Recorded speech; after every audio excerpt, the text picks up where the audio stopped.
எபிரேயர் 11:39-40 வசனம் சொல்லுது, இவர்கள் நம்ம இல்லாமல் பூர்ணராகாதபடி. இந்த இவர்கள்னா யாரு? இவர்கள் நம்ம இல்லாமல் பூர்ணராகாதபடி. இவங்க யாருமே நம்ம இல்லாட்டி அவங்க பூர்ணப்பட முடியாதான், ஃபுல்ஃபில் ஆக முடியாதான். அவங்கள ஃபுல்ஃபில் பண்றதுக்காக நம்மகிட்ட ஏதோ ஆண்டவர் முன்பதாகவே நியமித்து வைத்திருந்தார் அப்படின்னு வசனம் சொல்லுது. இந்த இவர்கள் யாரு அப்படின்னு சொல்லி எபிரேயர் 11ஆம் அதிகாரத்தை நீங்கள் வாசித்து பார்த்தீங்கன்னா 3வது வசனத்திலிருந்து 32வது வசனம் வரைக்கும் இயேசு கிறிஸ்துவுக்கு முன்பதாக இருக்கிற எல்லா பரிசுத்தவான்களை குறித்து சொல்லப்பட்டிருக்கிறது. எல்லாருமே பரிசுத்தவான்கள். ஆபேல் ஆரம்பிக்குது.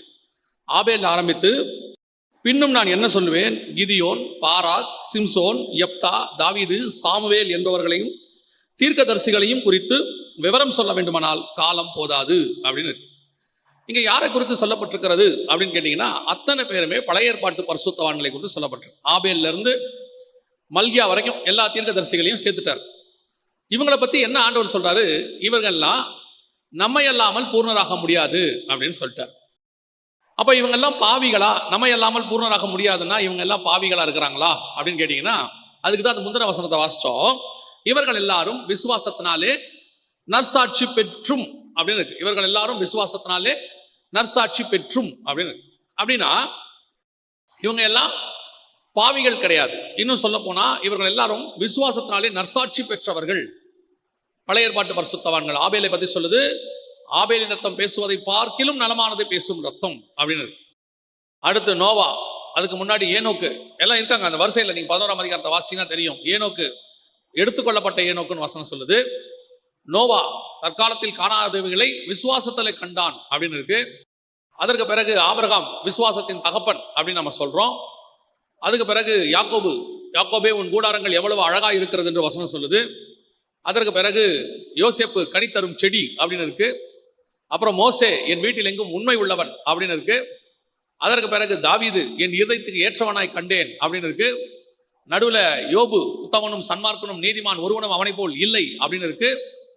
அதுக்கு பிறகு தீர்க்கதரிசிகள் தானியேல், அவனை குறித்து சொல்லுது என் பிரியமான புருஷனாகிய தானியேலே அப்படின்னு இருக்கு.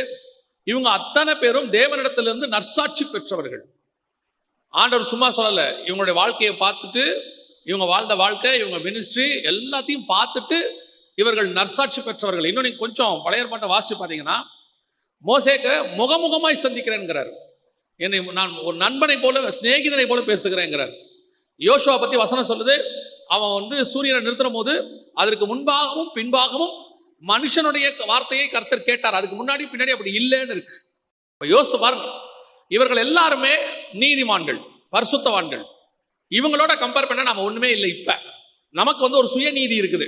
நான் யார் தெரியுமா, நான் இன்னாருடைய குடும்பம், இத்தனை ஆண்டு கால கிறிஸ்தவம், பரம்பரை கிறிஸ்தவம், எங்களுக்குன்னு ஒரு பாரம்பரியம் இருக்கு, நான் இந்த சர்ச்சில் மெம்பர், எங்க அப்பா அந்த காலத்திலேயே அந்த வாரி சர்ச்சில் இருந்தவர், இப்படின்னு சொல்லி நம்ம எல்லாருக்குமே ஒரு எண்ணங்கள் இருக்கு.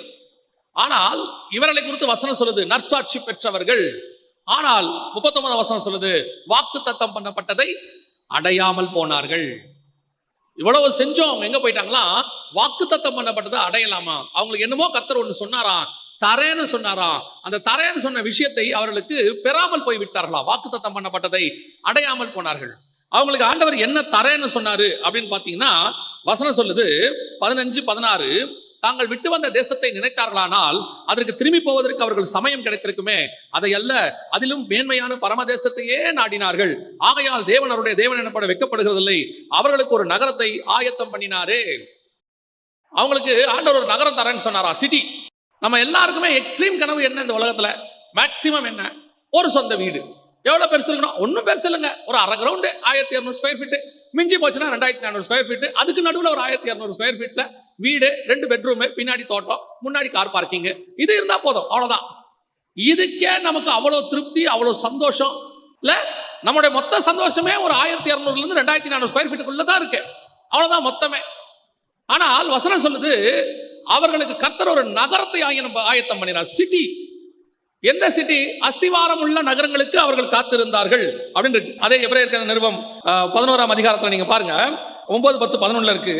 தேவன் தாமே, 10வது வசனம், ஏனெனில் தேவன் தாமே கட்டி உண்டாக்கின அஸ்திவாரம் உள்ள நகரத்திற்கு அவன் காத்திருந்தான். ஆண்டவரும் அவங்களுக்கு ஒரு சிட்டி ஆயத்தம் பண்ணினாராம், அந்த நகரத்துக்கு தான் அவன் காத்திருந்தான் அப்படின்னு இருக்கு. எந்த சிட்டி? அஸ்திவாரம் உள்ள நகரம் எது? இப்ப நாம இருக்கிற இந்த பூமி வந்து அஸ்திவாரம் இல்லாத நகரம், அந்தரத்துல தொங்குது, அப்படிதானே? அந்தரத்துல தானே தொங்குது. எதை பார்த்தாலும் எப்படி இருக்குது? அந்தரத்துல. காஸ்மோஸ் நீங்க பார்த்திருப்பீங்க, உங்களுடைய கேலக்சி எல்லாம் பார்த்திருப்பீங்க, நிறைய போட்டோஸ் பார்த்திருப்பீங்க, வீடியோஸ் பார்த்திருப்பீங்க. எல்லாமே அந்தரத்துல தொங்குது. எதுவுமே அஸ்திவாரம் போடல. எல்லாம் சும்மா அப்படி இந்த பல்பு தொங்க விட்ட மாதிரி தொங்க விட்டுருக்கிறாரு எல்லா இடத்தையும். இந்த அஸ்திவாரம் போடாத பூமியில அஸ்திவாரம் போடுறதுக்கு தான் நம்ம ஆசைப்படுறோம், இல்லையா? நம்முடைய ஆசையே என்ன? அஸ்திவாரம் போடாத பூமியில் அஸ்திவாரம் போடணும். அதுவும் அஸ்திவாரம் போட்டு கொஞ்ச நாள் வாழ்ந்துட்டு யார்ட்டையாவது கொடுத்துட்டு போயிடணும். அவ்வளவுதான் நம்முடைய எக்ஸ்ட்ரீம் ஆசை. ஆனா வசனம் சொல்லுது, அவன் அஸ்திவாரம் போடாத பூமியில அஸ்திவாரம் போடாம வாழ்ந்தானா, கூடாரங்களில் குடியிருந்தான். அந்த வசனம் என்ன சொல்லுது பாருங்க, 9ஆம் வசனம். விசுவாசத்தினாலே அவன் வாக்குத்தத்தம் பண்ணப்பட்ட தேசத்துல பரதேசியை போல சஞ்சரித்து அந்த வாக்குத்தத்தத்திற்கு உடன் சுதந்திரராகிய ஈசாக்கோடும் யாக்கோபோடும் கூடாரங்களில் குடியிருந்தான். அப்படின்னா என்ன அர்த்தம்? அஸ்திவாரமே அவன் போடல, டென்ட். வசனம் சொல்லுது, ஆபிரகாமுக்கு இருந்த ஆசீர்வாதத்தை பூமி தாங்க கூடாததாக இருந்தது அப்படின்னு இருக்கு. அப்படி இருக்கிற ஆபிரகாம், நல்லா தெரிஞ்சுக்கொள்ளுங்க, அவ்வளவு சொத்து வச்சிருக்கிற ஆபிரகாம். வசனம் சொல்லுது, ஊழியக்காரன் போய் ரெபெக்கா வீட்டுல பொண்ணு கேட்கும்போது சொல்றாரு, என் கர்த்தர் என் எஜமானை ஆசீர்வதித்திருக்கிறார், அவர் செல்வச்சீமானாய் இருக்கிறார் அப்படின்னு இருக்கு. பயங்கரமான பணக்காரன், கோடீஸ்வரன், அப்படி ஆகி போச்சு. ஆனால் அவர் எதுல குடியிருக்கிறாரா? ஏன் கூடாரங்கள்ல குடியிருக்கிற, வீடு கட்டக்கூடாதா அப்படின்னு கேட்டா ஆபிரகாம் சொல்றாரா, இல்லைங்க, எனக்கு ஆண்டவர் ஒரு நகரத்தை ஆயத்தம் பண்ணிட்டு இருக்கிறாரு, அது அஸ்திவாரம் உள்ள நகரம். இந்த அஸ்திவாரம் இல்லாத பூமியில நான் அஸ்திவாரம் போட மாட்டேங்கிறாராம். இந்த பூமியே மேல டென்ட் மாதிரி இருக்கு, நானும் இதுல என்னவா இருக்கிறேன்? டென்ட்ல குடியிருக்கிறேன் அப்படின்னு சொல்றேன். அப்படி வந்து தங்களை என்ன செஞ்சுக்கிட்டாங்களா, ஒடுக்கிக்கிட்டாங்களா. எல்லாம் இருந்தும் நமக்கும் ஆபிரகாமுக்கு என்ன வித்தியாசம்னா, நம்ம கிட்ட ஒண்ணுமே இல்லைனாலும் இருக்கிற மாதிரியே வருவோம். அதான் நம்ம கிட்ட இருக்க பெரிய பிரச்சனை. நமக்கு இருக்குதோ இல்லையோ ஆனா பந்தாவா வருவோம். ஆனா ஆபிரகாம் எப்படியாமா, அவன் செல்வச்சீமான். ஆனா அவனை குறித்து வேதம் சொல்லுகிறது, தங்களை அந்நியரும் பரதேசிகளும் என்று அறிக்கையிட்டு. அந்த வசனம் அவ்வளவு அழகா இருக்கு பாருங்க. பூமியின் மேல் தங்களை, 13வது வசனம், இவர்கள் எல்லாரும் வாக்குத்தத்தம் பண்ணப்பட்டவைகளை அடையாமல் தூரத்தில் அவைகளை கண்டு நம்பி அணைத்துக் கொண்டு பூமியின் மேல் தங்களை அந்நியரும் பரதேசிகளும் என்று அறிக்கையிட்டு விசுவாசத்தோடே மறைத்தார்கள். நம்ம எல்லாம் என்ன சொல்றோம்? ஆபிரகாமின் ஆசீர்வாதம் வேணும், ஆபிரகாமின் ஆசீர்வாதம் வேணும். ஆண்டவர் சொல்லியிருக்கிறாரு, ஆண்டவர் சொல்றாரு, ஆபிரகாமோட ஆசீர்வாதம் உனக்கு தரேன், நான் இல்லைன்னே சொல்லல. ஆபிரகாம் எப்படி வாழ்ந்தான் பாருங்க. எல்லாம் இருந்துச்சான், அந்நியரும் பரதேசியும் என்று அறிக்கையிட்டு. அந்நியர்னா ஸ்ட்ரேஞ்சர், பரதேசினா ஃபாரினர். நான் இந்த பூமிக்கு ஸ்ட்ரேஞ்சர். ஸ்ட்ரேஞ்சர்னா அப்படி சும்மா வந்துட்டு போற ஆளு, யாரோ ஒரு ஆள் மாதிரி இருக்கிற இந்த பூமியில. பரதேசினா ஃபாரினர், நான் இந்த ஊருக்கு சும்மா ட்ரிப் வந்திருக்கிறேன், என்னுடைய வேலையை முடிச்சிட்டு நான் போயிடுவேன். அப்படி இருக்கிற மாதிரி நான் இருக்கிறேன். காரணம் என்ன தெரியுமா? தேவன் எனக்கு ஒரு நகரத்தை ஆயத்தம் பண்ணி கொண்டிருக்கிறார். என்னுடைய கான்சென்ட்ரேஷன் முழுக்க அங்க இருக்கு. எனக்கு பூமியில ஆண்டவர் எல்லாம் கொடுத்தாரு. பையனை கேட்டேன், பையனை கொடுத்தாரு. வெறும் பையனை தான் கேட்டேன், பேரப்பிள்ளை வரைக்கும் கொடுத்துட்டாரு. யாக்கோபு வரைக்கும் பார்த்துட்டாரு ஆபிரகாம். ஆபிரகாம் சாக்கும் போது யாக்கோபுக்கு 15 வயசு. பார்த்துட்டாரு, எல்லாம் கொடுத்துட்டாரு. ஐ சாட்டிஸ்ஃபைட், செல்ஃப் சாட்டிஸ்ஃபைட், எல்லாம் முடிஞ்சிடுச்சு. ஆனா ஒண்ணு மட்டும் எனக்கு தெரியுது, இது எதுவும் இல்லை, இதை தாண்டி இன்னொன்று இருக்கிறது. அதைத்தான் ஆண்டவர் எனக்கு ஆயத்தம் பண்ணி இருக்கிறார். இந்த அறிவு நமக்கு எப்போ வரும் தெரியுமா? மேக்சிமம் நமக்கு வரும். இது வரும், வராமலாம் போகாது. எப்போ வரும் தெரியுமா? 60க்கு மேல வரும். வாழ்நாள் எல்லாம் ஓடி சம்பாரிச்சு எல்லாத்தையும் பிள்ளைகளுக்கு செலவு பண்ணி வீடை கட்டி பையனுக்கு ஒரு கல்யாணத்தை பண்ணி பொண்ணுக்கு ஒரு கல்யாணம் பண்ணி அமுச்சு விட்டு பொண்ணை அமெரிக்காவுக்கு அமுச்சு விட்டு பையனுக்கு வேலை வாங்கி கொடுத்துட்டு மருமக கூட உட்காந்துருக்கும் போது ஒரு காப்பிக்கு வாசலையும் இதையும் பார்த்துக்கிட்டே உட்காந்துருப்போம். வருமா வராதா, வருமா வராதான்னு அப்படியே பார்த்துட்டு உட்காந்துருக்கும் போது வேற வழி இல்லாம பைபிளை திறந்து படிச்சுட்டு இருப்போம். அப்பதான் நமக்கு அந்த அறிவு வரும். இத்தனை வருஷம் ஓடுனது வேஸ்டா போச்சே, இத்தனை வருஷம் சம்பாரிச்சது வேஸ்டா போச்சே, இதுல எதையுமே நம்ம எடுத்துட்டு போக மாட்டோம் போல தெரியுது. ஒரு காப்பிக்கே ஏமா வருமா காப்பி, காப்பி கிடைக்குமான்னு கேட்டு அது வர இருங்க, பிள்ளைங்களை ஸ்கூலுக்கு அனுப்பிட்டு இருக்கிறேன், இப்பதான் காப்பி காப்பிங்கிறீங்க, ஒரு அரை மணி நேரம் கழிச்சு குடிச்சா ஒன்னும் ஆகாதான்னு கேட்க இப்பதான் நமக்கு தோணுது, சே எதுக்கா இப்படி ஓடணும், இதுக்கா இப்படி சம்பாரிச்சோம், இதுக்கா இவ்வளவு கஷ்டப்பட்டோம். இன்னும் கொஞ்சம் பேரை பார்த்தா பாவமா இருக்குது. அவங்களுக்கு எல்லா ஆசீர்வாதம் இருக்குது. பையன் அமெரிக்கால இருக்காரு, பொண்ணு லண்டன்ல இருக்குது. வீடியோ கால்லயே வாழ்க்கை ஓடுது. ஒண்ணு பிள்ளைங்க பார்க்க மாட்டேங்குது, பார்க்குற பிள்ளை எல்லாம் வெளிநாட்டில் இருக்குது, வர மாட்டேங்குது. கடைசியில பார்த்தா பாவமா இருக்கு. யாரோ கொண்டு போய் அடக்கம் பண்றாங்க, யாரோ கொண்டு போய் அடக்கம் பண்றாங்க. அப்புறம் என்ன ஆஸ்தியை சேர்த்து வைத்தான் வாரிக்கொள்வார் யாரோ என்பதை அறியாது இருக்கிறாங்கிற வசனம் 100% நிறைவேறுது பாருங்க. வசனம் அப்படிதான் இருக்கு. இன்னைக்கு அப்படிதான் நடந்துட்டு இருக்குது எல்லாருக்கும். அப்போ ஆபிரகாமுக்கு நல்லா தெரிஞ்சு போச்சு, இவ்வளவு சம்பாரிச்சோம், இவ்வளவு வச்சுட்டு இருக்கிறோம், இது இல்ல சாமி, இதெல்லாம் இல்ல இது கிடையாது, வேற ஒண்ணு எனக்கு வச்சிருக்கிறார் ஆண்டவர். அஸ்திவாரம் உள்ள நகரத்தை எனக்கு கட்டி கொண்டிருக்கிறார், அதுதான் எனக்கு நியமிக்கப்பட்டது. 175 வயசு வாழ்ற ஆபிரகாமுக்கு தெரிகிற அறிவு நமக்காவது பரவாயில்ல, 60வது வயசுல வந்துருச்சு, 70வது வயசுல வந்துருச்சு. ஆனா ஆண்டவர் என்ன சொல்றாரு தெரியுமா? இந்த அறிவு 60ல வரக்கூடாது, இப்பவே வரணும், இப்பவே வரணும். வேலைக்கு போக வேணாம்னு சொல்ல, சம்பாதிக்க வேணாம்னு சொல்ல, பிள்ளைகளுக்கு கொடுக்க வேணாம்னு சொல்லல. இதெல்லாம் ஒரு பக்கம் நடந்துகிட்டே இருக்கட்டும். நடக்கும்போது ஒண்ணு தெரியணும், இது நிரந்தரமானது அல்ல. இதற்காக நான் இவ்வளவு ஓட்டம் ஓடுகிறது இல்லை. நான் வாழுகிற வாழ்க்கை இங்க இருக்கிற 70க்கு இல்ல, நான் வாழுகிற வாழ்க்கை அங்க இருக்கிற நித்தியத்துக்கு. இது அவனுக்கு தெரியுது ஆபிரகாமுக்கு. அதை அல்ல, அதிலும் மேன்மையான பரமதேசத்தையே அவர்கள் நாடினார்கள். அஸ்திவாரம் உள்ள நகரம். எது அஸ்திவாரம் உள்ள நகரம்? 21ஆம் அதிகாரம் வெளிப்படுத்தின விசேஷம் 13-14 வசனம் சொல்லுது, அந்த நகரத்திற்கு 12 அஸ்திவார கற்கள் இருந்தன, அவைகளின் மேல் அப்போஸ்தலருடைய நாமங்கள் எழுதப்பட்டிருந்தது அப்படின்னு இருக்கு. எது அஸ்திவாரம் உள்ள நகரம்? புதிய எருசலேம், நியூ ஜெருசலேம். என்ன சொல், வாக்குத்தத்தம் பண்ணப்பட்டதான நகரம் வருது. அதுக்கு தான் அவங்க காத்திருந்தாங்களாம். ஆனா என்ன கொடுமை பாருங்க, அந்நியரும் பரதேசியம்னு அறிக்கையிட்டு இருக்கிறான். ஒரு ஃபாரினரும் ஸ்ட்ரேஞ்சர் மாதிரி வாழ்ந்துருக்கிறான். ஒரு வீடு கூட கட்டலையாம் ஆபிரகாம் வீடு கட்டல, ஈசாக்கும் வீடு கட்டல, யாக்கோபு மட்டும்தான் வீடு கட்டினாரு. கட்டிட்டு வீட்டை விட்டுட்டு திருப்பி கூடாரத்துக்கு போயிட்டாரு. வர வழியில ஒரு வீடு கட்டுவாரு, அந்த வீட்டை விட்டுட்டு கூடாரத்துக்கு போயிடுவாரு. இவங்க எல்லாம் ஏழைங்களான்னு பாத்தீங்கன்னா, ஈசாக்கை பத்தி வசனம் சொல்லுது, அவன் வர வர பலத்து ஐஸ்வர்யவனானான்னு இருக்கு. யாக்கோபை பார்த்து வசனம் சொல்லுது, நான் வெறும் கோலும் கையுமாய் வந்தேன், 2 பெரு பரிவாரங்கள் எனக்கு தந்திருக்கிறீர். அவன் ஏசாக்கிட்ட சொல்றான், தேவனாகிய கர்த்தர் என்னை அபிரதமாய் ஆசீர்வதிச்சிருக்கிறாரு அப்படின்னு சொல்லி. அவனா ஒண்ணும் இல்லாதவெல்லாம் கிடையாது. இன்னும் கேட்டா அவனோட கம்பேர் பண்ண நம்ம தான் ஒண்ணும் இல்லாதவங்க. ஒரு வீடு கட்டுறதுக்கு நம்ம இஎம்ஐ போட்டு, லோனு போட்டு, அல்லோலப்பட்டு, கவலைப்பட்டு, கஷ்டப்பட்டு ஒரு வீடு கட்டு. ஒரு வீடை கட்டுறதுக்கு நம்ம படுற பட்டு எத்தனை பட்டு, கஷ்டப்பட்டு, பாடுபட்டு, லோனை கட்டு, எல்லாம் கட்டி கடைசியா ஒரு வீடு கட்டு. அவன் பாருங்க செல்வ சீமான். ஆனா வசனம் சொல்லுது, கூடாரங்களில் குடியிருந்தான். எதனால? என்ன நான் பேசுறது ஸ்பிரிச்சுவல். எதற்காக அவன் கூடாரங்களில் குடியிருந்தான்? அவனுக்கு தெரியுது இது ஒரு டெம்பரவரி. என்ன கட்டினாலும் இது டெம்பரவரி. எவ்வளவு பெரிய மகா பாபிலோன் கோட்டை கட்டினாலும் கீழே விழும். எப்பேற்பட்டதான எருசலேம் தேவாலயம் கட்டினாலும் கீழே விழும். எவ்வேற்பட்டதான எருசலேம் அலங்கத்தை கட்டினாலும் அது கீழே விழும். நினிவே பட்டணம் கீழே விழும், எரிகோ கீழே விழும். எதை வேணாலும் அந்த பூமியில கட்டுங்கள், ஒரு நாள் கீழே விழும். அப்ப இந்த உண்மை ஆபிரகாமுக்கு நன்றாய் தெரிகிறது. இல்ல இது இல்ல, இதுக்கு மேல வேற ஒண்ணு இருக்குது. அஸ்திபாரம் உள்ள நகரம். தூரத்தில் அவைகளை கண்டு நம்பி அணைத்து கொண்டு வரப்போதுன்னு இருந்தானாமா. சீக்கிரம் வரும், நான் எவட்டத்தை முடிச்சா நான் அங்க போயிடுவேன் இருந்தானாமா. ஆனா வசனம் சொல்லுது, வாக்கு தத்தம் பண்ணப்பட்டதை அடையாமல். அதான் ரொம்ப முக்கியம். அந்த 13வது வசனம், இவர்கள் எல்லாரும் வாக்கு தத்தம் பண்ணப்பட்டதை அடையாமல். 39வது வசனம், வாக்கு தத்தம் பண்ணப்பட்டதை அடையாமல் போனார்கள். ஏன் போல? ஏன் கிடைக்கல? இவ்வளவு இருந்தாங்களே, இவ்வளவு சாக்ரிஃபைஸ், இவ்வளவு தங்களை வருத்தி கொண்டார்கள். நீங்க நினைக்கிறீங்களா கூடாரத்தில் குடியிருந்தாங்கிறது சாதாரண நினைக்கிறீங்களா? அவன் எங்க இருந்தான் தெரியுமா? கூடாரத்துல, அரேபியா பாலைவனத்துல. அவன் கூடாரத்துல குடியிருந்தானா வெனிஸ் நகரத்துல இல்ல. கூடாரத்துல குடியிருந்தானா அவன் நியூயார்க்ல இல்ல. அவன் கூடாரத்துல குடியிருந்தானா நார்வேல இல்ல. எங்க இருந்தா தெரியுமா? கூடாரத்துல அரேபியால இருந்து இஸ்ரவேலுக்கு போற வழியில பாலைவனத்துல. பாலைவனத்துல ஏன் கூடாரத்துல குடியிருக்கிற? யோ இவ்வளவு சொத்து வச்சுக்கிட்டு. இப்ப நம்மள சொல்லுவான் பாருங்க, எல்லாரும் சொல்லுவாங்க நம்மளை பார்த்து, இவ்வளவு வச்சிருக்கிறீங்க, ஒரு ஏசி கூட போடாம எதுக்கு இவ்வளவு காசு வச்சிருக்கீங்க? நல்ல ஏசியா 5 ஸ்டார் வாங்கி போடுங்க சொல்றாங்க தானே. ஆபிரகாம் சொல்லியிருப்பாங்கல்ல, ஏன் இப்படி இருக்கிற? நல்ல ஒரு வீடை கட்டிட்டு வந்துட்ட இஸ்ரவேலுக்கு, ஏதோ ஒரு நல்ல இடமா பார்த்து, அப்படியே ஓரமா கார்னர் பில்டிங்கா பார்த்து ஒரு வீடை கட்ட வேண்டியதானே. சொல்லாம இருந்திருப்பாங்களா? ஏன்னா அவன் காலத்துல எத்தனை பேர் வீடு கட்டிட்டாங்க தெரியுமா? அவனுக்கு முன்னாடியே காயின் பட்டணத்தையே கட்டிட்டான், சிட்டி. ஆபிரகாம் சொல்லியிருக்க மாட்டாங்களா? சொல்லியிருப்பாங்க. ஆபிரகாம் என்ன தெரியுமா சொல்லியிருப்பாரு? நீங்கள் வீடு கட்டுவதற்கும் நான் கட்டுவதற்கும் வித்தியாசம் இருக்கிறது. நான் கூடாரங்களில் குடியிருப்பதற்கு ஒரு காரணம் இருக்கிறது. நான் டெம்பரவரி. எப்ப என்ன தேவன் கூப்பிட்டாலும் அந்த கூடாரத்தை கூட்டிட்டு போயிருவேன். அப்போ ஆபிரகாம் உன் பையனுக்கு அவரு இன்னொரு கூடாரத்தில் இருக்கிறாரு. அப்படியா? அவர் ஏன் கூடாரத்தில் இருக்கிறாரு? அவரை எப்ப கூப்பிட்டாலும் அவரும் போயிடுவாரு. அப்போ உன் பையனுக்கு வீடு வேணாமா? என் பையனுக்கு வீடு வேணா அவன் கட்டிப்பான். அவன் வேணா அவன் கட்டிப்பான். அப்போ உன் பேர பிள்ளைகளுக்கு அவனுக்கு அவன் கட்டிப்பான். நம்ம பையனையும் பேர பிள்ளையும் சோம்பேறி ஆக்கிட்டு இருக்கோம். நம்ம எல்லாரும் பையனுக்கு வீடு கட்டி கொடுத்துட்டு பேர பிள்ளைக்கு வீடு கட்டி கொடுத்துட்டோம். அவங்க 2 பேரும் என்ன பண்ணுவாங்க? அவங்க 2 பேரும் அதை உட்காந்து அழிச்சிட்டு இருப்பாங்க. உட்காந்து ஏன்னா தான் வீடு கட்டுற வேலை இல்லையே, நம்மளே முடிச்சிட்டோமே, கஷ்டப்பட்டு முடிச்சிட்டோமே, அவங்களே அழிச்சிட்டு இருப்பாங்க. அப்ப ஆபிரகாம் சொல்றாரு, அவன் கட்டிப்பான். நீ ஏன் கூடாரத்துல இருக்கிற?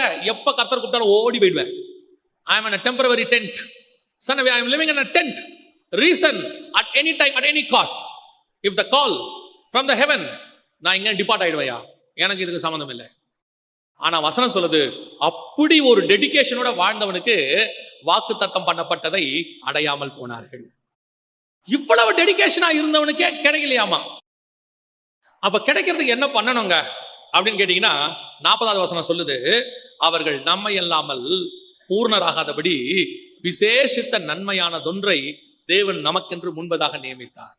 என்னங்க சொல்றீங்க, புரியலையே? அவங்க எல்லாரும் இப்ப எங்க இருக்கிறாங்க தெரியுமா? இயேசு வர்ற வரைக்கும் அவங்க எங்க இருந்தாங்க அப்படின்னு கேட்டீங்கன்னா, மேல் பாதாளம் அப்படிங்கிற இடத்துல இருந்தாங்க. இயேசு சொல்றாரு, லாசருவை கொண்டு போய் எங்க விட்டாங்களாம்? ஆபிரகாமின் மடியிலே விட்டார்கள். இவ்வளவு டெடிகேஷனா வாழ்ந்த ஆபிரகாம் எங்க இருந்தாரு? மேல் பாதாளத்துல இருந்தாராம். ஏங்க பாதாளத்துல இருந்தாரு?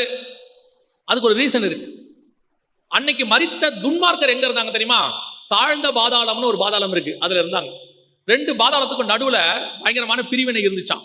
இங்கிருந்து அங்க பார்க்கலாமா, இங்கிருந்து அங்க பேசலாமா, ஆனா ஒருத்தரோட ஒருத்தர் அங்க இங்கே போக வர முடியாதான் அப்படின்னு இயேசு சொல்றாரு. ஆபிரகாம் லாசரு சம்பவத்துல அந்த ஐஸ்வர்யவான் கேட்கிறான், எனக்கு கொஞ்சம் தண்ணி கொடுக்க சொல்லுங்க லாசருவேன்னு. அப்ப ஆபிரகாம் சொல்றாரு, வர முடியாதுப்பா, நீ அங்க ரொம்ப நல்லா இருந்த, கீழே இருக்கும்போது சூப்பரா இருந்த, ஆனா அங்க லாசரு கஷ்டப்பட்டான், இப்ப அவன் நல்லா இருக்கிறான், ஆனால் நாங்களே நினைச்சா கூட தண்ணி கொடுக்க முடியாது, ரெண்டு பேருக்கு நடுவுல பாதாளம் இருக்கு, பிளவு இருக்கிறது. இவரை நல்ல சாட்சி பெற்று விசுவாசத்தினாலே நற்சாட்சி பெற்றவர்கள் அத்தனை பேரும் வாக்கு தத்தம் பண்ணப்பட்ட புதிய எருசலேமுக்கு போகாமல் மேல் பாதாளத்துக்கு போயிட்டாங்களாம். அந்த மேல் பாதாளத்துல இருந்தவங்களை தான் இயேசு அவருடைய மரணத்தின் நாளில வசனம் சொல்லுது, கல்லறைகள் திறக்கப்பட்டன. அந்த கல்லறை பார்த்து இயேசு சொல்றாரு, இன்று நீ என்னோடு கூட பரதீசியில் இருப்பாய், பாரடைஸ். அங்க கூட்டிட்டு போயிட்டாரு. இந்த மேல் பாதாளத்துக்கும் தாழ்ந்த பாதாளத்துக்கும் என்ன சம்பந்தம்? மேல் பாதாளத்துல வேதனை இருக்காது, தாழ்ந்த பாதாளத்தில் வேதனை இருக்கும். அதனாலதான் பழைய ஏற்பாட்டு பரிசுத்தவான்கள் என்ன ஜெபம் பண்ணாங்கன்னா, தேவரீரின் ஆத்மாவை தாழ்ந்த பாதாளத்திற்கு தப்புவித்தீர் அப்படின்னு சொன்னாங்க. ஆனால் அவங்க பாதாளத்துக்கு போறோன்றது அவங்களுக்கு நல்லா தெரியும். அதனாலதான் யாக்கோபு சொல்றாரு, என் நரைமயிரை துக்கத்தோடு கூட பாதாளத்தில் இறங்க பண்ணுகிறீர்கள். சங்கீதக்காரன் சொல்றான், நான் பாதாளத்தில் போய் என் படுக்கையை போட்டாலும். யோபு சொல்றாரு, பாதாளத்துக்கு நான் போகிறேன் அப்படின்னா இவங்க எல்லாருக்கும் தெரியுது, பாதாளத்துல மேல ஒரு கொஞ்சம் நிம்மதியான இடம் இருக்கு, ஆண்டவர் அங்க அனுப்புறாரு. ஆனா வாக்கு தத்தம் பண்ணப்பட்டது புதிய எருசலேம், அது கிடைக்கல. இப்ப நாம எல்லாம் சொல்றோம்ல, சர்வ சாதாரணமா நம்ம என்ன சொல்றோம், பரலோகத்துக்கு போறோம் பரலோகத்துக்கு போறோம்னு. அந்த மாதிரி பழைய ஏற்பாட்டுல பாருங்க, எல்லாரும் சொல்ற வார்த்தை பாதாளத்துக்கு போறோம் பாதாளத்துக்கு போறோம் பாருங்க.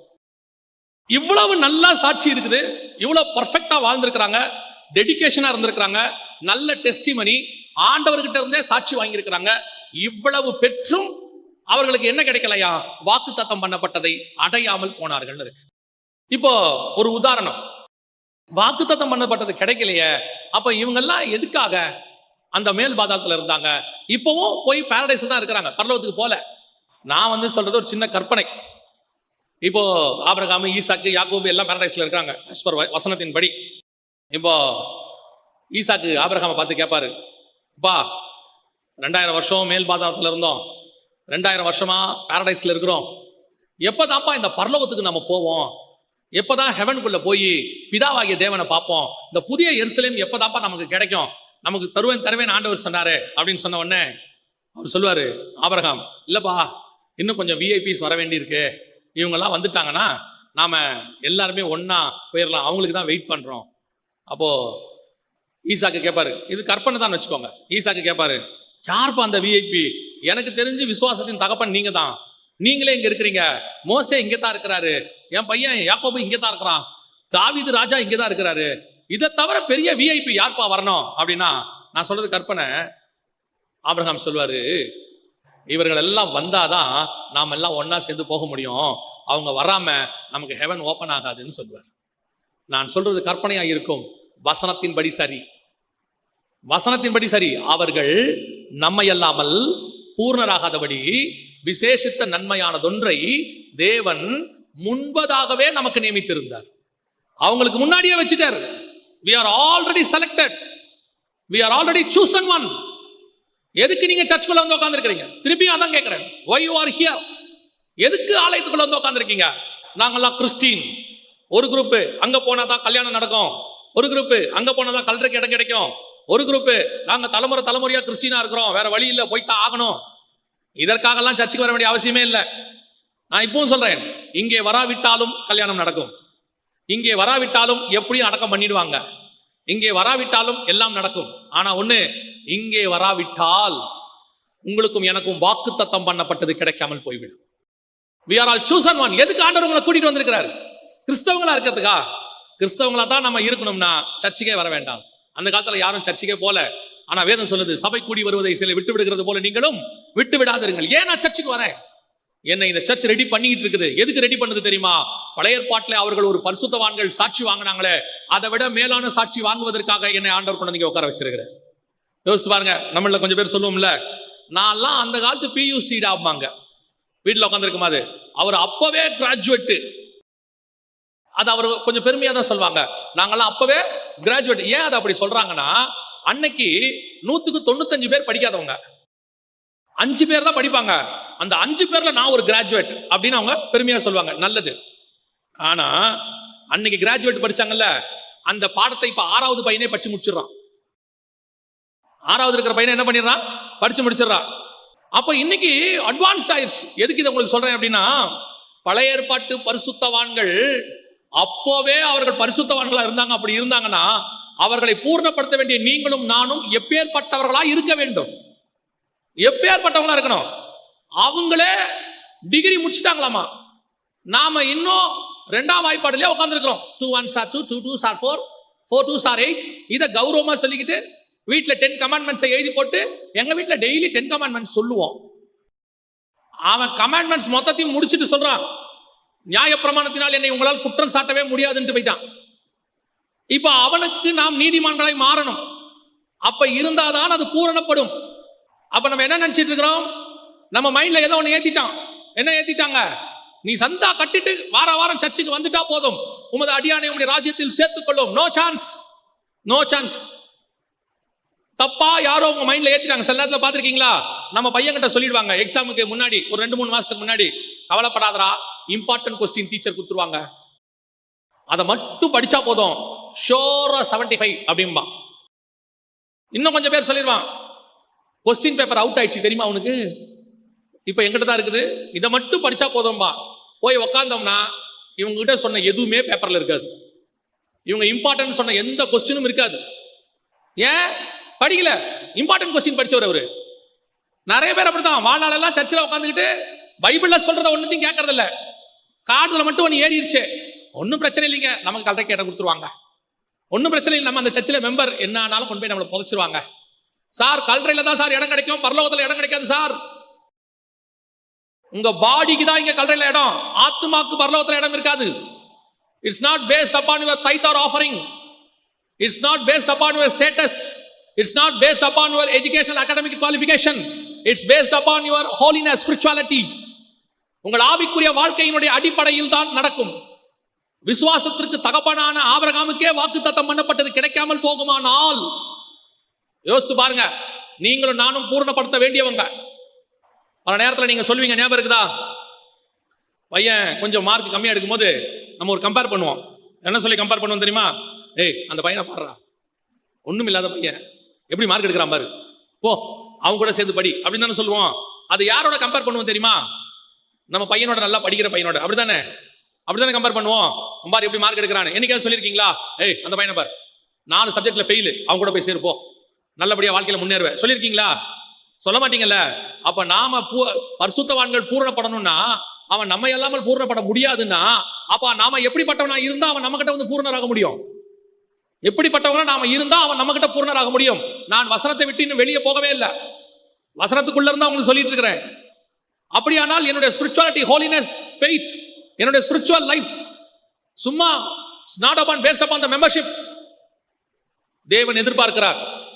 ஏன் தெரியுமா? நீங்க நானும் போற இடம் ஹோலினஸ், ஹோலி பிளேஸ், பரிசுத்தவான்கள் இருக்கிற இடம், ஒருவரும் சேரக்கூடாத ஒளியிலே வாசம் பண்ணக்கூடிய பிதாவாகிய தேவன் இருக்கிற இடம், பிறப்பிலிருந்து உயிர்த்தெழுதல் வரைக்கும் பரிசுத்தத்தை கடைபிடித்த இயேசு கிறிஸ்து இருக்கிற இடம், பெயரிலேயே பரிசுத்தத்தை வைத்திருக்கிற பரிசுத்த ஆவியானவர் இருக்கிற இடம். சபைக்குள்ள இருக்கிறவங்களை பார்த்து அவர் ஆண்டவர் சொல்றாரு, ஜெயம் கொள்ளுகிறவன் எவனோ அவனுக்கு என்னோடு கூட சிங்காசனத்தில் இடம். சர்ச்சுக்கு வர்றவனுக்கு இடம் இல்ல, சர்ச்சுக்குள்ள வந்து ஜெயம் கொள்ளுகிறவன் எவனோன்னு ஆண்டவர் எழுதுறார். அப்ப சபைக்கு வர்றவங்களுக்கு எல்லாம் பரலோகம் பைபிள் சொல்லல. சபைக்குள்ள வந்து யார் சக்சஸ் பண்றாங்களோ அவர்களுக்கு தான் பரலோகம் என்று வேதம் சொல்லுகிறது. இன்னைக்கு நம்ம ஆயத்தமா இருக்கிறோமா? இன்னைக்கு கிறிஸ்துவை சந்திப்பதற்கு நம்ம ரெடியா இருக்கிறோமா? இன்னைக்கு அப்படிப்பட்ட ஒரு வாழ்க்கை நமக்குள்ள இருக்கா? அப்படியானால் நாம் எந்த நீதிமான்களாக இருக்கிறோம்? வாசிங்க ஏசாயா தீர்க்க தரிசன புஸ்தகம் 57ஆம் அதிகாரம் 1வது வசனத்தை வாசிங்க. ஏசாயா 57:1 வாசிங்க. நீதிமான் மடிந்து போகிறான், ஒருவரும் அதை மனதில் வைக்கிறதில்லை. புத்திமான்கள் எடுத்துக் கொள்ளப்படுகிறார்கள், ஆனாலும் தீங்கு வராததற்கு முன்னே நீதிமான் எடுத்துக் கொள்ளப்படுகிறான் என்பதை சிந்திப்பாரில்லை. இப்ப நீங்க வாசிச்ச வசனம் இருக்குல்ல, அது கூட ரொம்ப அற்புதமான ஒரு வசனம், மகா மேன்மையான வசனம். தீங்கு வராதற்கு முன்னே நீதிமான் எடுத்துக்கொள்ளப்படுகிறான். அதோட அர்த்தம் என்னன்னா, உபத்திரவ காலத்துக்கு முன்னாடியே சபை எடுத்துக்கொள்ளப்படும். அதான் அந்த வசனத்தினுடைய அர்த்தம். மகா உபத்திரவம் ஒன்று வரப்போகுது. அது வர்றதற்கு முன்பதாக தேவன் வந்து நீதிமான்களை என்ன செஞ்சிருவாரு, எடுத்துட்டு போய் தன்னோட வைத்துக் கொள்வாருங்கிறது தான் வசனம். இதை எப்படி எழுதிட்டானா, நம்மால எப்படி புரிஞ்சுக்கிட்டாங்க அப்படின்னு கேட்டீங்கன்னா, ஒருத்தர் இறந்துட்டாருன்னா அவருக்கு தீங்கு வராதுக்கு முன்னே கர்த்தர் என்ன பண்ணிட்டாரு. ஆக்சுவலா அந்த வசனம் அதுக்கானது இல்லை, நல்லா கவனிங்க. அந்த வசனம் எதுக்கானது, கர்த்தர் ரெண்டு விதமான நீதிமான்களை பூமியில வச்சிருக்கிறாராம். ஒன்று நீதிமான் மடிந்து போகிறார், இன்னொன்று நீதிமான் எடுத்துக்கொள்ளப்படுகிறார். மடிந்து போகிற நீதிமானுக்கும் எடுத்துக்கொள்ளப்படுகிற நீதிமானுக்கும் என்ன வித்தியாசம்னா, அதான் எபிரேயர் 11 பார்த்தோம். அவர்கள் எல்லாரும் விசுவாசத்தோடு கூட மரித்தார்கள். 11ஆம் அதிகாரம் எபிரேயர் நிருபம் 13வது வசனம். இவர்கள் எல்லாரும் வாக்குத்தத்தம் பண்ணப்பட்டவைகளை அடையாமல் தூரத்திலே அவைகளை கண்டு நம்பி அணைத்துக் கொண்டு பூமியின் மேல் தங்களை அந்நியரும் பரதேசிகளும் என்று அறிக்கையிட்டு விசுவாசத்தோடு மரித்தார்கள். இதான் நீதிமான்கள் மரித்தது. என்ன நம்பிக்கை இருந்தாலும், என்ன வாழ்ந்தாலும், எப்படி இருந்தாலும் அவர்களுக்கு மரணம் தான் வந்துச்சு, ஆவிக்குரிய மரணம். அதாவது அவர்கள் எங்க போயிட்டாங்கன்னா, வசனம் சொல்லுது மேல் பாதாளத்துக்கு போயிட்டாங்க. மரண இருளின் பள்ளத்தாக்குன்னு பேர் அது. ஆனா உங்களுக்கு எனக்கும் வசனம் சொல்லுது, தீங்கு வராதுக்கு முன்னே நீதிமான் மரிக்கிறதுல நமக்கு என்ன கிடையாது, மரணம் கிடையாது. நம் ஆத்மாவுக்கு மரணம் கிடையாது. நம்மை கர்த்தர் எடுத்துக்கொள்ளப்பட போகிறார், ஆண்டவர் வச்சிருக்கிறாரு. அதுதான் அவர்களை பார்க்கிலும் மேன்மையானதொன்றை கர்த்தர் நமக்கு என்று நியமித்து வைத்தார். இப்ப அவங்க எல்லாம் பாரடைஸ்ல வெயிட் பண்ணிட்டு இருக்காங்க, ஹெவனுக்குள்ள போகல. ஏன் ஹெவனுக்குள்ள போகல? அதே கதை தான். ஈசாக்கு கேட்டா ஏன்பா போல, ஒரு கூட்டம் எடுத்துக்கொள்ளப்பட்டு வர வேண்டி இருக்கிறது. இவங்க எல்லாம் மறுரூபம் ஆவாங்க. 1 தெசலோனிக்கேயர் 4:16-17 கர்த்தர் தாமே ஆரவார சத்தத்தோடும் பிரதான தூதனுடைய சத்தத்தோடும் தேவ எக்காலத்தோடும் வானத்திலிருந்து இறங்கி வருவார். அப்பொழுது கிறிஸ்துவுக்குள் மரித்தவர்கள் முதலாவது எழுந்திருப்பார்கள். பின்பு உயிரோடு இருக்கிற நாமும் மேகத்தின் மேல் ஆகாயத்தில் எடுத்துக்கொள்ளப்பட்டுன்னு இருக்கு. So we are all waiting for the rapture, transformation. மறுரூபமாக போகிறோம். இதுதான் கர்த்தர் வாக்கு பண்ணினது நமக்கு. நாம் அதை அடைவோமாங்கிறதா கேள்வி. நாம் அதுக்கு ஆயத்தமா இருக்கிறோமா? இன்னைக்கு அந்த பரிசுத்தவான்களுடைய பரிசுத்தமே நம்மகிட்ட இல்லையே, அவங்களுக்கு இருக்கிற விசுவாசமே நமக்கு இல்லையே. அவர்கள் எதையுமே கர்த்தருக்காக இழந்து அந்த நகரத்துக்கு காத்திருந்தார்கள், அவர்கள் மரித்தார்கள். ஆனால் நீங்களும் நானும் மரிக்கிறவர்கள் அல்ல, எடுத்துக்கொள்ளப்படுகிறவர்கள். அவர்கள் நகரத்துக்கு காத்திருக்கிறார்கள், நாம் பரலோகத்துக்கு காத்திருக்கிறோம்.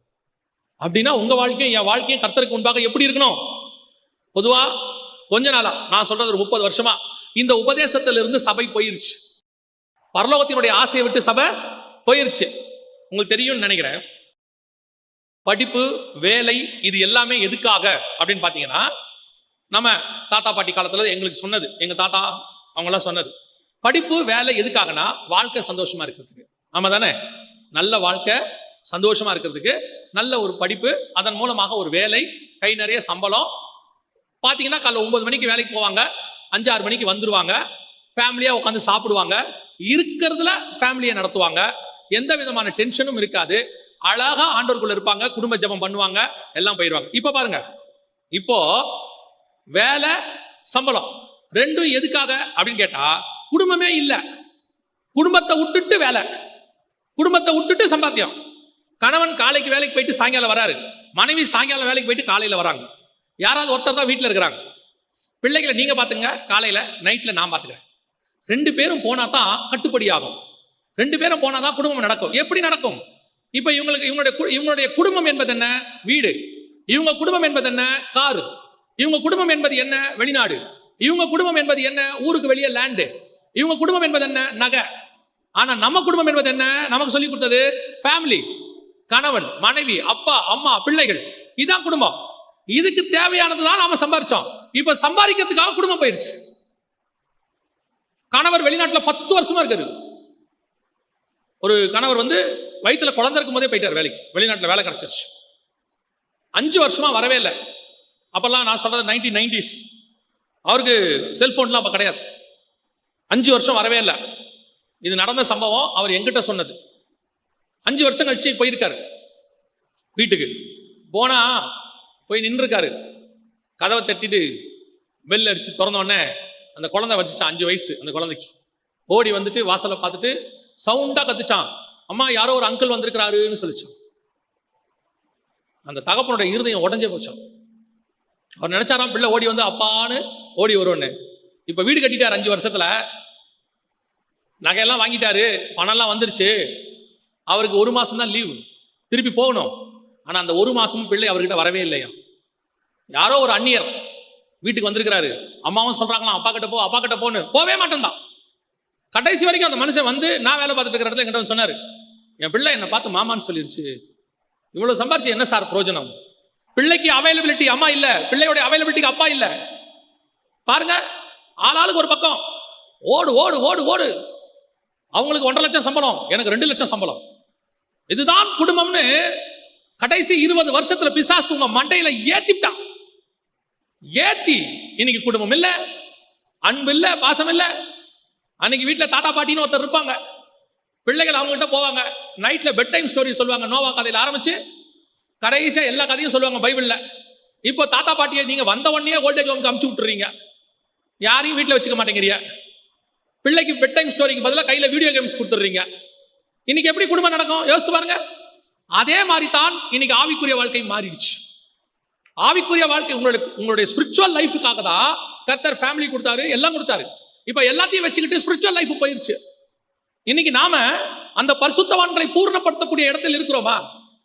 நன்றாய் ஒரு காரியத்தை புரிந்து கொள்ளுங்க. தேவன் நமக்கு கொடுத்திருக்கிற ஈவு மிக முக்கியமானது. பழைய ஏற்பாட்டு பரிசுத்தவான்களுக்கு கிடைக்காத ஸ்லாக்கியத்தை கர்த்தர் உங்களுக்கும் எனக்கும் கொடுத்திருக்கிறார். நீங்களும் நானும் பரலோகத்திற்கு போக வேண்டும் என்று சொல்லி கர்த்தர் விரும்புகிறார். அவர்கள் மரித்தார்கள், நாம் எடுத்துக்கொள்ளப்பட போகிறோம். யாருக்கும் கிடைக்காத பெரிய ஸ்லாக்கியம். நீங்கள் நானும் எடுத்துக்கொள்ளப்படுறதுக்கு வாய்ப்பு இருக்குது, நேரா பரலோகத்துக்கு போறதுக்கு வாய்ப்பு இருக்குது. நீங்க இந்த ராங் ப்ராமிசஸ் அல்லது ராங் கன்ஃபர்மேஷன் அல்லது பொய்யான வாக்குறுதி அப்படின்னு சொல்லுவாங்க, அதை நம்பிராதிய. சர்ச்சில் மெம்பரா இருந்து தசமாங்காணி கொடுத்தா பரலோகத்துக்கு போயிடலான்னு தயவு செஞ்சு நம்பிராதிய. உங்கள் தனிப்பட்ட ஆவிக்குரிய வாழ்க்கை தான் உங்களை பரலோகத்துக்கு கூட்டிட்டு போகும். This is the right time. இயேசு வருகிற காலம். இப்ப நம்மை சரிப்படுத்தி கொண்டோமானால், ஒருவேளை உங்களுக்கு ஒரு சின்ன சந்தேகம் இருக்கும். என்ன சந்தேகம் இருக்கும் அப்படின்னா, சரி நாங்க சர்ச்சுக்கு வரோம், நாங்க நீங்க சொல்ற மாதிரி தான் வந்து போயிட்டு இருக்கிறோம் சர்ச்சுக்கு, ஆனால் பாவம்னு சொல்றது எங்க கிட்ட இல்ல. நீங்கள் சன்மார்க்கர், நீதிமான் கிடையாது. சன்மார்க்கர் வேறு, நீதிமான் வேறு. யார் சன்மார்க்கர்? நம்மளை போல உலகத்தாரும் இருக்கிறாங்கல்ல. எத்தனை பேர் குடிக்காதவங்க இருக்கிறாங்க? எத்தனை பேர் சிகரெட் பிடிக்காதவங்க இருக்கிறாங்க? எத்தனை பேர் லஞ்சம் வாங்காதவங்க இருக்கிறாங்க? உலகத்தார், இயேசுவை அறியாதவங்களை சொல்றேன். எத்தனை பேர் உண்மையும் உத்தமமானவங்க இருக்கிறாங்க? அவங்க எல்லாரும் சன்மார்க்கர். நாம் நீதிமான்கள், இயேசுவின் ரத்தத்தாலே கழுவப்பட்ட நீதிமான்கள். சன்மார்க்கருக்கும் நீதிமானுக்கும் வித்தியாசம் இருக்கிறது. நீங்களும் நானும் நல்லவர்களாக இருப்பதற்கு அல்ல, தேவ மனிதர்களாக இருப்பதற்கு அழைக்கப்பட்டோம். இன்னைக்கு நம்ம என்ன, லஞ்சம் வாங்காம ஒரு ஆள் இருந்தா அவர் நல்லவர், ஆமா தானே? ஆமாவா இல்லைங்களா? அவர் நல்லவர் இல்ல, நார்மல் பர்சன். ஏன்னா லஞ்சம் வாங்காம இருக்கிறது நார்மல். நம்ம ஏன் லஞ்சம் வாங்காதவரை நல்லவர்னு சொல்றோம் தெரியுமா? எல்லாரும் லஞ்சம் வாங்கிட்டதுனால இவர் லஞ்சம் வாங்காதவர் நல்லவர். லஞ்சம் வாங்காம இருப்பது நல்லவர் அல்ல, நார்மல். எல்லா மனுஷனும் லஞ்சம் வாங்காம தான் இருக்கணும். வாங்குறவன் கெட்டவன், மிச்சம் எல்லாருமே நல்லவன் தான். இங்க நாம ஏன் லஞ்சம் வாங்காதவரை நல்லவருங்கிறோம்? எல்லாரும் கெட்டவன் ஆயிட்டதுனால நம்ம நல்லவள் ஆயிட்டோம். நாம லஞ்சம் வாங்காத மட்டும் இல்ல, நாம் வெறும் சன்மார்க்கர் அல்ல, நீதிமான்கள். இயேசுவின் ரத்தத்தாலே கழுவப்பட்டவர்கள், சிந்தனையிலேயே தேவனை தரித்தவர்கள், தேவனோடு கூட சஞ்சரிக்கிறவர்கள். நான் எந்த பாவமும் செய்யல, ஆனா சன்மார்க்கரா இருக்கிறேன், நீதிமானா இல்ல. நீதிமான் யார் தெரியுமா? பணத்தை வச்சுக்கிட்டு உண்மையா இருக்கிறவன் நீதிமான் அல்ல. பணத்தை வச்சுக்கிட்டு அது மேல ஆசை இல்லாம தேவன் மேல அந்நியரும் பரதேசியும் என்று அறிக்கை விட்டு இருக்கிறானே, அவன் தான் நீதிமான். இன்னைக்கு என்ன இருக்கு? என் குடும்பம், நான் சம்பாரிச்சேன், நான் வச்சுக்கிட்டேன், யாருக்கும் தரமாட்டேன், நான் என்ன என்னோட தானே வச்சுக்கிறேன். ஆண்டவர் சொல்றாரு, பரிசுத்தவானை பார்த்து சொல்றாரு, எல்லாத்தையும் உண்மையா வச்சிருக்கிற அந்த பணக்காரனை பார்த்து சொல்றாரு, எல்லாவற்றையும் விட்டு என்னை பின்பற்றி வா. அவன் தான் நீதிமான். இன்னைக்கு நம்மளால இதை விட முடியலையே, விட்டு கொடுக்க முடியலையே, சில காரியங்களை விட முடியலையே. 50 புடவை இருக்குது, மருமக ஒரு புடவை ஆசையா கட்ட கொடுக்க வருதா? தோணுதா? ஒரு வேலைக்காரமாக ஒரு புடவை கொடுக்க தோணுதா? தோணாது. அந்த புடவை கிழிஞ்சிருச்சுன்னா கரித்துணியா தான் மாறுமே ஒழிய யாருக்கிட்டையும் போகாது. அது கரித்துணியா மாறும். கரித்துணியா மாறினது பிறகு மிதியடியாய் மாறும். மிதியடியாய் மாறின பிறகு வீட்டில் எதையாவது துடைப்பதற்கு ஓரமாக இருக்கும். ஆனாலும் அது யாருக்கும் போகாது. எத்தனை இருந்தாலும் யாருக்கும் கொடுக்குற எண்ணம் வராது. ஒரு காலத்துல மிச்சம் இருந்தா சாப்பிட்றதுக்கு கொண்டு வெளியே கொடுத்துருவாங்க. இப்ப ஃப்ரிட்ஜை வாங்கி மொத்தம் உள்ள போட்டாச்சு. யாருக்கும் கொடுக்குற, ஒரு வாரமானாலும் கெட்டு போய் தூக்கி வெளியே தான் போடுறீங்களே ஒழிய யாருக்கும் கொடுக்கணுங்கிற எண்ணம் வர மாட்டேங்குது. ஆனால் நீங்கள் பாவம் செய்யலையே, சன்மார்க்கர். யாருடைய பொருளையும் நீங்க எடுக்காம இருந்தீங்கன்னா நீங்க சன்மார்க்கர், நார்மல். ஆனா உங்க பொருளை இன்னொருத்தருக்கு கொடுக்குறீங்க பாருங்க, நீங்க தான் நீதிமான். இதான் பைபிள் சொல்லுது. இன்னைக்கு பொருளாசை உச்சத்துல இருக்கு, பணத்தாசை உச்சத்துல இருக்கு. திருடல, ஆனா கொடுக்குற எண்ணம் இல்லை. அவ்வளவுதான். இதான் டிஃபரன்ஸ். ஆபிரகாம்கிட்ட எப்படி இருந்துச்சான் தெரியுமா?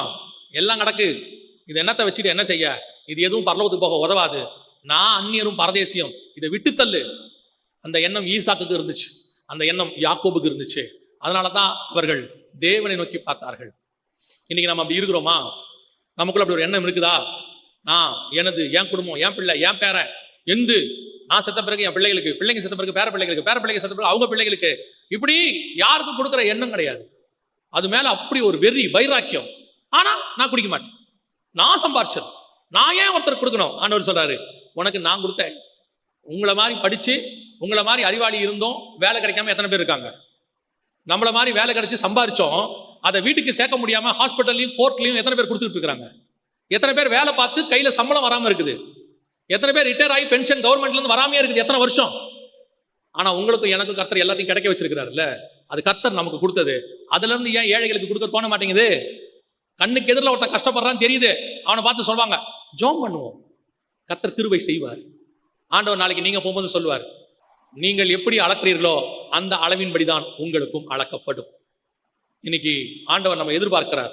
பழைய ஏற்பாட்டு பரிசுத்தவான்களுடைய நீதியை பார்க்கிலும் நம்முடைய நீதி மேலானதாக இருக்க வேண்டும். பரிசேயர் நீதியை பார்க்கிலும் நம்ம நீதி மேலானதாக இருக்க வேண்டும். நியாய பிரமாணத்தை விட நம்முடைய நீதி மேலானதாக இருக்க வேண்டும். பழைய ஏற்பாட்டு பரிசுத்தவான்கள் ஆபிரகாமிலிருந்து இருக்கிற அத்தனை பேரை விட ஆண்டவர் அதிகமான நீதியை நம்மகிட்ட எதிர்பார்க்கிறார். திருப்பி திருப்பி ஆண்டவர் சொல்லிக்கிட்டே வருவாரு, அவங்க நீதி இல்லை, அவங்க நீதி பத்தாது, அவங்க நீதி குறைவும்பாரு. நம்ம ஆண்டவர் இன்னும் அதிகம் எதிர்பார்க்கிறார். ஆண்டவர்கிட்ட கேளுங்க, ஆண்டவரே நான் இன்னும் எந்த விதத்துல உங்களை திருப்திப்படுத்த வேண்டி இருக்குது, நான் இன்னும் எந்த விதத்துல உங்களுக்கு தூரமா இருக்கிறேன், நான் இன்னும் எந்த விதத்துல நீங்க விரும்புகிறபடி இல்ல, இன்னும் என்கிட்ட என்ன எக்ஸ்பெக்ட் பண்றீங்க அப்படின்னு கேளுங்க. கர்த்தர் உங்களுக்கு சொல்ல வல்லமை உள்ளவராக இருக்கிறார். அல்லேலூயா. நாம் ஜெபிக்க போகிறோம். நாம் எல்லோரும் எழுந்திருக்கலாமா? நாம் எல்லாரும் தேவனை சந்திக்கக்கூடிய இடத்துல நம்ம வாழ்க்கை இருக்குதா? நம்ம வாழ்ந்த உண்மைக்கு ஆண்டவர் இங்கே ஆசீர்வதிச்சிட்டார். உண்மை உள்ள மனுஷன் பரிபூர்ண ஆசீர்வாதங்களை பெறுவார். நீங்க உங்க வேலைக்கு உண்மையா இருந்தீங்க, ஆண்டவர் சம்பளத்தை கொடுத்துட்டார். நீங்க உங்க மனைவிக்கு கணவனுக்கு உண்மையா இருந்தீங்க, நல்ல குடும்பத்தை கொடுத்துட்டார். நீங்க ஆண்டவருக்கு உண்மையா இருந்தீங்க, உலக பிரகாரமா என்னென்ன ஆசீர்வாதம் வேணுமோ எல்லாத்தையும் கொடுத்துட்டார். நீங்க செஞ்சதுக்கு ஆண்டவர் கொடுத்துட்டார். நீங்க வேலை பார்த்ததுக்கெல்லாம் ஆண்டவர் பல மடங்கு திருப்தி கொடுத்துட்டார். எத்தனையோ பேருக்கு கிடைக்காத அளவுக்கு உங்களை ப்ரொமோஷன் கொடுத்தாரு. நீங்களே எத்தனையோ தடவை சாட்சி சொல்லியிருக்கிறீங்க, இதெல்லாம் எனக்கு கிடைக்க வேண்டியதே இல்லை, என்னை விட சீனியர்ஸ் எத்தனையோ பேர் இருக்கிறாங்க, எத்தனையோ பேர் அதுக்கு தகுதியானவங்க இருக்கிறாங்க, ஆனா கர்த்தர் எனக்கு இதை கொடுத்தாருன்னு நீங்களே சொல்லியிருக்கிறீங்க. அந்த அளவுக்கு தான் கர்த்தர் உங்களை உயர்த்தினார், அந்த அளவுக்கு தான் கர்த்தர் உங்களை ஆசீர்வதிச்சார். இதெல்லாம் நீங்கள் உண்மையா இருந்ததுக்கு கர்த்தர் கொடுத்தது. ஆனால் பரலோகத்துக்கு போகிற அளவுக்கு நீங்கள் என்ன செய்திருக்கிறீர்கள்? சுவிசேஷம் சொல்லியிருக்கிறீங்களா? யாருக்காவது இயேசுவை பத்தி சொன்னீங்களா? இல்ல தரித்திரருக்கு உதவி செஞ்சீங்களா? ஆண்டவர் சொல்றாரு, நான் பசியா இருந்தேன், நீங்கள் எனக்கு உணவளிக்கவில்லை. நான் வஸ்திரம் இல்லாமல் இருந்தேன், நீங்கள் எனக்கு வஸ்திரம் கொடுக்கவில்லை. நான் வியாதிப்பட்டு இருந்தேன், நீங்கள் எனக்கு குணமாக்க வரவில்லை. நான் கவலையா இருந்தேன், நீங்கள் என்னை விசாரிக்கவில்லை. அப்ப ஆண்டவர் அவங்க கேட்கறாங்க, நீர் எப்பொழுது இப்படி எல்லாம் இருந்தீங்கன்னு. இயேசு சொல்றாரு, இந்த சிறியவர்களில் எவர்களுக்கு எதை செய்தீர்களோ அதை எனக்கே செய்ததான். உங்க வீட்டில் இருக்கிற எத்தனை பேர் கஷ்டப்பட்டுக்கிட்டு இருக்கிறாங்க? உங்க வீட்டில் வேலை பார்க்குறவங்களை ஆரம்பிச்சு, உங்க வீட்டு வாசல்ல இருந்து, உங்க சொந்தக்காரங்கள்ல இருந்து, நண்பர்கள்ல இருந்து எவ்வளவு பேர் எவ்வளவு கஷ்டப்பட்டுக்கிட்டு இருக்கிறாங்க. உங்ககிட்ட இருக்கிறத மொத்தத்தையும் கொடுக்க முடியாவிட்டா ஒரு சின்ன பார்ட்டாவது கொடுக்கலாமே. ஒருவேளை மொத்த ஃபீஸையும் கட்ட முடியாவிட்டா ஒரு கொஞ்சம் அமௌண்ட் கொடுத்து, என்னால இவ்வளவு முடியும்பா, நீ உன் பிள்ளைக்கு ஃபீஸ்க்கு யூஸ் பண்ணிக்கோன்னு சொல்லலாமே. ஒருவேளை ஒரு மாசம் மளிகை சாமான் வாங்க கொடுக்க முடியாவிட்டா ஒரு வாரம் மளிகை சாமானியாவது வாங்கி கொடுக்கலாமே, நீ உன் பிள்ளைகளும் சாப்பிடுங்கன்னு சொல்லலாமே. ஒருவேளை உங்களால ஒரு மாசத்துக்கு தேவையான மெடிசன் வாங்கி கொடுக்க முடியாவிட்டாலும் ஒரு 2 நாளைக்கு தேவையான மெடிசனை வாங்கி கொடுக்கலாமே. உங்களால அது முடியுமே. கர்த்தர் அந்த அளவுக்கு தானே நம்மளை உயர்த்தி வச்சிருக்கிறாரு. நானு, என்னது, என்னுடையது, என் பிள்ளைங்க. யோசித்து பாருங்க, நாளைக்கு இவ்வளவுதானா உங்களுடைய தேவனுடைய சொத்து நீங்க சேர்த்திருப்பீங்க பரலோகத்துல. ஒரு சாதாரணமா ஒரு மனுஷன் வெளிநாட்டுல செட்டில் ஆக போறானா, இங்க இருக்கிறதெல்லாம் வித்து அந்த ஊர் பணத்துக்கு மாத்திடுவோம், எக்ஸ்சேஞ்சுன்னு சொல்லுவாங்க. அதே மாதிரி நம்ம பரலோகத்துக்கு ஷிஃப்ட் ஆக போறோம், இங்க இருக்கிற எல்லாத்தையும் பரலோகத்துக்கு எக்ஸ்சேஞ்ச் பண்ணிடலாம். பரலோகத்தின் கரன்சிக்கு நீங்க எக்ஸ்சேஞ்ச் பண்ண முடியும். Very simple. எவ்வளவுக்கு எவ்வளவு சுவிசேஷம் சொல்றீங்களோ, எவ்வளவுக்கு எவ்வளவு ஆத்துமாக்களுக்கு செலவு பண்றீங்களோ, எவ்வளவுக்கு எவ்வளவு ஏழைகளுக்கு உதவி செய்றீங்களோ, அவ்வளவும் எக்ஸ்சேஞ்ச் அமௌண்டா பரலோகத்துக்கு போயிடும். இங்க இருக்கிற மாதிரி அப்படியே ஆண்டவர் அங்க கொடுத்துருவார் உங்களுக்கு. ஏன்னா அப்படிதான் பைபிள் சொல்லுது. இங்கே எதை செய்தீங்களோ அதை அங்கே எனக்கே செய்தீர்கள். நாம் ஒப்பு கொடுப்போமா? நாம சன்மார்க்கரா இருக்கிறத விட நீதிமானா இருக்கணும் என்று கர்த்தர் விரும்புகிறார். பழைய ஏற்பாட்டு பரிசுத்தவான்களை விட நம்முடைய நீதி மேலானதாக இருக்க வேண்டும் என்று எதிர்பார்க்கிறார். ஒப்பு கொடுப்போமா? சர்வ வல்லமை உள்ள எங்கள் தகப்பனே, அருமையான வேலைக்காய் நன்றி அப்பா. நாங்கள் உங்களுடைய பாதப்படியில் உட்கார்ந்து இருக்கிறோம் ஆண்டவரே. நீர் வரும்பொழுது எப்படியாகிலும் உம்மை சந்திக்கிற கூட்டத்தில் நாங்கள் காணப்படும் கிருபை பாராட்டு ஆண்டவரே. நாங்கள் வெறும் உம்மிடத்திலிருந்து ஆசீர்வாதத்தை பெற்றுக்கொள்ளுகிறவர்களாய் மாத்திரம் அல்ல ஆண்டவரே, அந்த ஆசீர்வாதத்தை பரலோகத்துக்கு நேராக திருப்புகிறவர்களாக, பரலோகத்தில் ரெட்டிப்பாக பெற்றுக்கொள்ளுகிறவர்களாய் மாற கிருபை பாராட்டு. நாங்கள் சன்மார்க்கராய் அல்ல, நீதிமானாய் மாற எங்களுக்கு கிருபைதான். ஆசீர்வதியும், வழி நடத்தும், நீர் மாத்திரம் மகிமைப்படும். எங்கள் ஆண்டவர் இயேசுவின் நாமத்தில் பிதாவே.